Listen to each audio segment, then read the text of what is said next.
ನಮಸ್ಕಾರ, ನ್ಯೂಸ್ 11 ಕರ್ನಾಟಕಕ್ಕೆ ಸ್ವಾಗತ.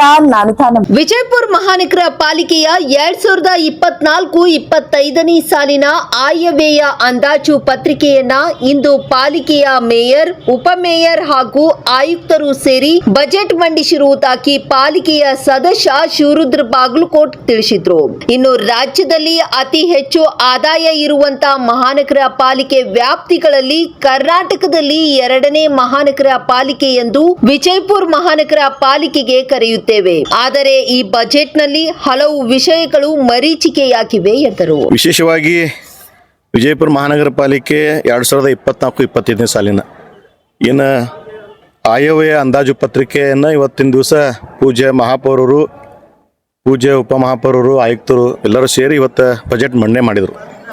ವಿಶೇಷವಾಗಿ ಈ ಸಂದರ್ಭದಲ್ಲಿ ರಾಜ್ಯದಲ್ಲಿ ಅತಿ ಹೆಚ್ಚು ಆದಾಯ ಅಂದ್ರೆ ತನ್ನ ಮೂಲ ಸಂಪನ್ಮೂಲಗಳಿಂದ ಅತಿ ಹೆಚ್ಚು ಆದಾಯ ಇರುವಂಥ ಮಹಾನಗರ ಪಾಲಿಕೆ ವ್ಯಾಪ್ತಿಯಲ್ಲಿ ಕರ್ನಾಟಕದಲ್ಲಿ 2ನೇ ಮಹಾನಗರ ಪಾಲಿಕೆ ಅಂತ ನಾವು ವಿಜಯಪುರನ ಮಹಾನಗರ ಪಾಲಿಕೆ ಕರಿತೀವಿ. ಆದರೆ ಇವತ್ತಿನ ಬಜೆಟ್ ನೋಡಿದ್ರೆ ಏನು 25-26ನೇ ಸಾಲಿನ ಬಜೆಟ್ ಐತಿ, 24 ಮತ್ತು 25ನೇ ಸಾಲಿನ ಬಜೆಟ್ದ ಪ್ರತಿರೂಪ ಅಂತ ಹೇಳಕ್ಕೆ ನಾನು ಇಚ್ಛಾಪಡಿಸ್ತೀನಿ. ಯಾಕಂದ್ರೆ 35 ವಿಷಯ ಒಳಗೆ ಒಂದು 20 ವಿಷಯ ಹೋದ ವರ್ಷ ಏನು ಬಜೆಟ್ ಮಂಡನೆ ಮಾಡಿದ್ರು ಅವೇ ಎಲ್ಲ ರಿಪೀಟ್ ಆಗ್ಯಾವ. ಅಂದ್ರೆ ಏನು ಆದಾಯ ಹೆಚ್ಚಿಸಬೇಕು, ಏನು ಜನರಿಗೆ ಮೂಲಭೂತ ಸೌಕರ್ಯ ಇರ್ಬೋದು, ಕುಡಿಯೋ ನೀರು ಇರ್ಬೋದು, ನಗರ ನೈರ್ಮಲ್ಯೀಕರಣ ಇರ್ಬೋದು, ಆರೋಗ್ಯ ಇರ್ಬೋದು, ಮತ್ತು SC/ST ಫಲಾನುಭವಿಗಳಿಗೆ ಅನುದಾನ ಕೊಡೋದಿರ್ಬೋದು, ಹೀಗೆ 10 ಅಂಶಗಳು ಮರೀಚಿಕೆ ಆಗ್ಯಾವ ಈ ಬಜೆಟ್ ಒಳಗಂತ ನಾನು ಹೇಳಕ್ಕೆ ಇಚ್ಛಪಡಿಸ್ತೀನಿ. ಯಾಕಂದ್ರೆ ಹೊಸ ಕಾಂಪ್ಲೆಕ್ಸ್ ಮಾಡಬೇಕಂತೇಳಿ ಅನುದಾನ ಮೀಸಲಿಟ್ಟಾರೆ. ಆದರೆ ಕಳೆದ 2 ವರ್ಷಗಳಿಂದ ವಿಶೇಷವಾಗಿ ಸರ್ದಾರ್ ವಲ್ಲಭಾಯ್ ಪಟೇಲ್ ಕಾಂಪ್ಲೆಕ್ಸ್ ಬಬಲೇಶ್ವರ ನಾಕಾಬಲ್ ಐತಿ. 2 ವರ್ಷದಿಂದ ಅದು ಟೆಂಡರು ಕರೆಕ್ಟ್ ಇರಲ್ಲ, ಅದು ಯಾರಿಗೆ ಫಲಾನುಭವಿಗಳು ಕೊಟ್ಟರೆ ಅಲ್ಲಿ ರೆವೆನ್ಯೂ ಉತ್ಪನ್ನ ಆಕೈತಿ, ಮಹಾನಗರ ಪಾಲಿಕೆಗೆ ಆದಾಯ ಬರ್ತೈತಿ. ಅದ್ರ ಬಗ್ಗೆ ಕೂತಾರ. ಆದ್ರೆ ಹೊಸ ಕಾಂಪ್ಲೆಕ್ಸ್ ಮಾಡ್ತೀನಿ ಅಂತೇಳಿ ಘೋಷಣೆ ಮಾಡ್ತಾರೆ. ಏನು ಬೇಗಂ ತಲಾಬ ನಾವು ಐತಿಹಾಸಿಕ ಕೆರೆ ಐತಿ, ಸಣ್ಣ ನೀರಾವರಿ ಇಲಾಖೆಯಿಂದ ಅದು ಅಭಿವೃದ್ಧಿ ಆಗೈತಿ.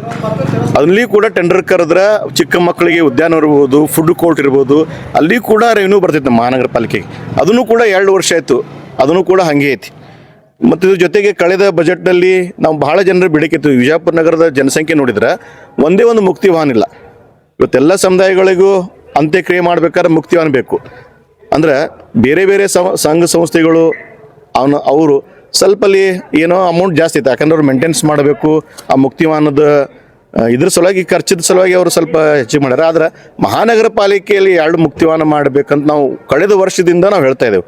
ಯಾಕಂದ್ರೆ ಸ್ವಲ್ಪ ರೊಕ್ಕೊಳಗೆ ಬಡ ಜನರಿಗೆ ಅನುಕೂಲ ಆಕೈತಿ ಅಂತ್ಯ ಸಂಸ್ಕಾರ ಮಾಡಕ್ಕೆ. ಅದ್ರ ಜೊತೆಗೆ ವಿದ್ಯುತ್ ಚಿತಾಗಾರ ಬಗ್ಗೆ 2 ವಿದ್ಯುತ್ ಚಿತಾಗಾರ ತಿಳಿದು ಒಂದು ಶಾಂಕ್ಷನ್ ಆಗೈತಿ, ಅದು ಕೂಡ ಇಂಪ್ಲಿಮೆಂಟ್ ಮಾಡ್ಬೇಕಾದ್ರೆ ಇನ್ನೊತ್ತಾದರೂ ಆಗ್ತಾ ಇಲ್ಲ. ಮತ್ತು ಅದ್ರ ಜೊತೆಗೆ ಏನು ಪ್ರತಿ ವರ್ಷ ಬಿಸಿಲು ಈಗಾಗಲೇ 38-39 ಬಿಸಿಲಿತ್ತು. ಸುಮಾರು ಒಂದು 10-15 ಸಿಗ್ನಲ್ಗಳದಾವೆ. ಪ್ರತಿ ವರ್ಷ ನಾವು ಮನವಿ ಮಾಡ್ತೇವೆ, ನೀವು ಏನು ಟ್ರಾಫಿಕ್ ಪಾದಚಾರಿಗಳಿರ್ಬೋದು ಅಥವಾ ಸಿಗ್ನಲಲ್ಲಿ ನಿಂತಂಥ ವಾಹನಗಳಿಗೆ ನೆರಳಿನ ಪರದೆ ಅಳವಡಿಸ್ಬೇಕಂತ ಪ್ರತಿ ವರ್ಷ ಹೇಳ್ತೇವೆ ನಾವು. ಅದಕ್ಕೆ ಈ ವರ್ಷ ನಾವು ವಿಶೇಷ ಆಗ್ರಹ ಮಾಡೇವು, ಪ್ರತಿ ವರ್ಷ ಬಜೆಟ್ನಾಗ ರೊಕ್ಕ ಇಡ್ರಿ. ಯಾಕಂದ್ರೆ ಸಿಗ್ನಲ್ ಒಳಗೆ 1 ನಿಮಿಷ 2 ನಿಮಿಷ ನಿಂದಿರ್ಬೇಕಾಕೈತಿ. 30-40 ಡಿಗ್ರಿ ಬಿಸಿಲು ಇರ್ತೈತಿ. ಅದಕ್ಕೆ ಸಾರ್ವಜನಿಕರಿಗೆ ಅನಾನುಕೂಲ ಆಗತೈತಿ. ಅದ್ರ ಬಗ್ಗೆಯೂ ಕೂಡ ನಾವು ಇವತ್ತಿನ ದಿವಸ ವಿಶೇಷ ಒತ್ತು ಕೊಟ್ಟೆವು. ಅದ್ರ ಜೊತೆಗೆ ಕೆಲವೊಂದು ನಗರದಲ್ಲಿ ನಮ್ಮ ವಾರ್ಡ್ನಲ್ಲಿ ಬರುವಂಥ ಮಾಸ್ಟರ್ ಪ್ಲ್ಯಾನ್ ಬಬಲೇಶ್ವರ ನಮ್ಮ ಈಗಾಗಲೇ ಮೇನ್ ರೋಡ್ ಗಾಂಧಿ ಸರ್ಕಲ್ ಇರ್ಬೋದು, ಸ್ಟೇಷನ್ ರಸ್ತೆ ಮಾಸ್ಟರ್ ಪ್ಲ್ಯಾನ್ ಒಳಗೆ ಅಳವಡಿಕೆ ಐತಿ. ಆದ್ರೆ ಉಳಿದಿದ್ದೇನೆಂದ್ರೆ ನಾವು ತಿಲಕ್ ಸರ್ಕಲ್ ಅಂತ ಹೇಳ್ತೇವೆ. ವಾಟರ್ ಟ್ಯಾಂಕಿಂದ ಗೋದಾವರಿ ಮಟ್ಟ ಬಹಳ ಜನರ ಬೇಡಿಕೆ ಐತಿ. ಅಲ್ಲಿ ಸುಮಾರು ಒಂದು 20-30 ಸಾರ್ವಜನಿಕ ಏನು ಕಚೇರಿಗಳು ಹೋಗುವಂಥ ರಸ್ತೆ ಇರ್ಬೋದು, ಅನೇಕ ಶಾಲೆ ಕಾಲೇಜುಗಳು ಅದಾವು, ಮತ್ತು ಸಿವಿಲ್ ಹಾಸ್ಪಿಟಲ್ ಐತಿ, ಸೈನಿಕ್ ಸ್ಕೂಲ್ ಐತಿ. ಈ ರೀತಿ ಪ್ರಮುಖ ರಸ್ತೆ ಟ್ರಾಫಿಕ್ ಸಿಕ್ಕಾಪಟ್ಟಿ ಇರ್ತಿತ್ತಲ್ಲಿ. ಅದಕ್ಕೆ ನಾವು ವಿನಂತಿ ಮಾಡಿದೆವು, ಬಜೆಟ್ನಾಗ ಇದಕ್ಕೂ ಕೂಡ ಅನುದಾನ ಒದಗಿಸಿ ನಮ್ಮ ವಾಟರ್ ಟ್ಯಾಂಕ್ ಹಿಡ್ಕೊಂಡು ಗೋದಾವರಿ ಮಟ್ಟನೂ ಕೂಡ ನೀವು ಮಾಸ್ಟರ್ ಪ್ಲ್ಯಾನ್ ಮಾಡಬೇಕಂತೇಳಿ ಈ ಸಂದರ್ಭದಲ್ಲಿ ಒತ್ತಾಯ ಮಾಡೇವು. ಒಟ್ಟಾರೆ ಆಗಬೇಕಂದ್ರೆ ಬಜೆಟ್ನ ಒಂದು ಏನು ಸಾರ್ವಜನಿಕರಿಗೆ ಏನು ಉಪಯುಕ್ತ ಆಗಬೇಕು. ಯಾಕಂದ್ರೆ ಕಳೆದ ವರ್ಷ ಘೋಷಣೆ ಮಾಡಿದ್ದು ಏನೂ 10% ಇಂಪ್ಲಿಮೆಂಟ್ ಆಗಿಲ್ಲ. ಆದರೆ ಈ ವರ್ಷವೇ ನೀವು ಏನು ಅಧಿಕಾರಿಗಳಿರ್ಬೋದು ಅಥವಾ ಇಚ್ಛಾಶಕ್ತಿ ಕೊರತೆ ಐತಂತೇಳಿ ಸಂದರ್ಭ ಅನಿಸ್ತೈತಿ. ಅದಕ್ಕೆ ಈ ವರ್ಷದ ಬಜೆಟ್ ಇಂಪ್ಲಿಮೆಂಟ್ ಮಾಡಕ್ಕೆ ನೀವು ಯೋಗ್ಯ ಕ್ರಮ ಕೈಗೊಳ್ಬೇಕಂತೇಳಿ ನಾವು ವಿನಂತಿ ಮಾಡ್ಕೋತೀವಿ. ನಿರಂತರ ಸುದ್ದಿಗಾಗಿ ನೋಡ್ತಾ ಇರಿ ನ್ಯೂಸ್ 11 ಕರ್ನಾಟಕ. ಲೈಕ್ ಮಾಡಿ, ಶೇರ್ ಮಾಡಿ, ಸಬ್ಸ್ಕ್ರೈಬ್ ಮಾಡಿ.